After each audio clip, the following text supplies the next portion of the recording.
روزے کا مقصد یہ تھا کہ لوگ اپنے آپ کو کانسنٹریٹ کر کے، اپنے آپ کو دوسری چیزوں سے ہٹا کر کے خدا کی یاد کو سوچیں، قرآن کو پڑھیں.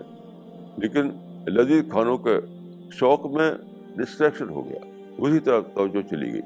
یہ تو روزے کے اسپرٹ کو کل کرنا ہے. میں سمجھتا ہوں کہ یہ بہت ضروری ہے جاننا اس بات کا کہ روزے کے مہینے میں سادہ زندگی ہونی چاہیے. سادہ زندگی، سادہ کھانا، سادہ خوراک. جو لوگ سادہ خوراک پر عادی نہ ہو تو ان کا روزہ تو بیکار ہی ہوگا. میں سمجھتا ہوں کہ روزے کا انٹیگرل پارٹ ہے سمپل فوڈ، سادہ کھانا. کبھی بھی ممکن نہیں ہے کہ لذیذ کھانے کھا کر کے آپ روزے کی اسپرٹ کو پائیں اور روزے کا ثواب آپ کو ملے.